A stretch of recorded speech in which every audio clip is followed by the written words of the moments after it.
उधर गुजरात के पालनपुर में ब्याही कोटा की एक विवाहिता पिछले 3 महीने से दर दर की ठोकरें खाने को मजबूर है, लेकिन पति और ससुराल वालों से मिली प्रताड़ना की शिकार इस अबला की कहीं कोई सुनवाई नहीं हो रही।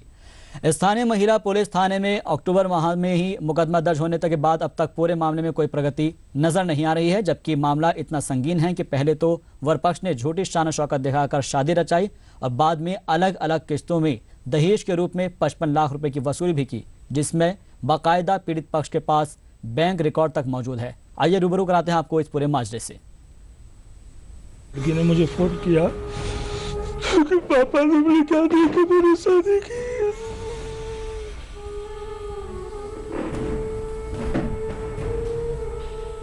फूट फूट कर रो रहा यह शख्स है कोटा के बजरंग नगर में रहने वाला अब्दुल सत्तार, जिसकी कुंठा है कि उसने गलत वर चुनकर अपने ही हाथों से अपनी बेटी शाइस्ता परवीन का जीवन नर्क बना डाला। रिश्ता करने से पहले गुजरात के पालनपुर निवासी परवीन के शौहर नफीस और उसके परिजनों ने परवीन के पिता को अहमदाबाद में कई फ्लैट और फार्म हाउस दिखाए और खुद को लंबी चौड़ी संपत्ति का वारिस बताया, लेकिन ससुराल जाने के बाद परवीन का सामना उसके ससुराल वालों की एक खेत में बनी झोपड़ी के अपने असल घर से हुआ।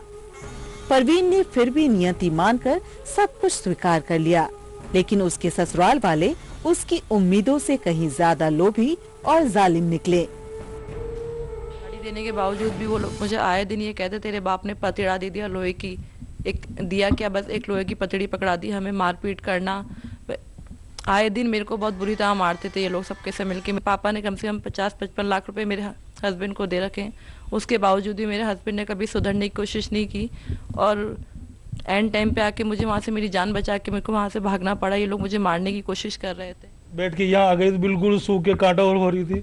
यहाँ आते ही मेरा रोना आ गया। मैंने इसको सीने से लगाया, मैंने कहा बेटा अब तू चिंता मत कर, हम सब पूरे परिवार वाले मिलके तेरा साथ देंगे। सब दहेज के लिए तो किया ही, और किसके लिए किया? इतने पैसे मेरे से मांग लिए, मैंने इतना पैसा दे दिया, मैं पूरा बर्बाद हो गया। मेरा सारी प्रॉपर्टी बेच के, मेरी मिसेज की प्रॉपर्टियां बेच के उनको पैसा दिया मैंने। अपनी बेटी का घर बसाने के लिए सत्तार ने न सिर्फ डिजायर गाड़ी दी, बल्कि लाखों रुपए भी अपने दामाद के खाते में जमा कराए।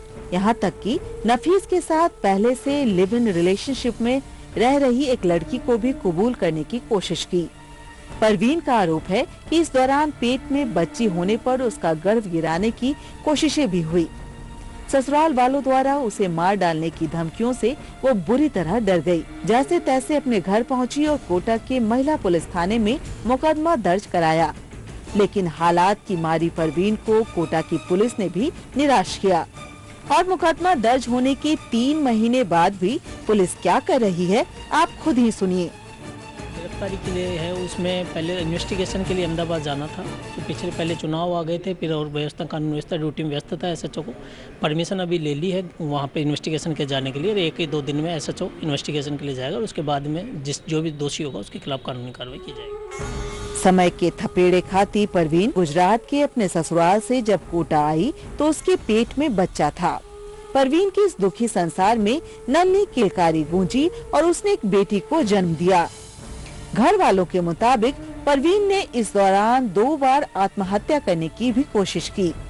ऐसे में बड़ा सवाल ये है कि जब इस तरह के जुल्मों की शिकार विवाहिता के लिए जब कोटा की महिला पुलिस थाने के पास समय नहीं है, तो इस महिला थाना होने का औचित्य ही क्या है? कोटा से ईटीवी न्यूज के लिए भवन एस चारण की रिपोर्ट।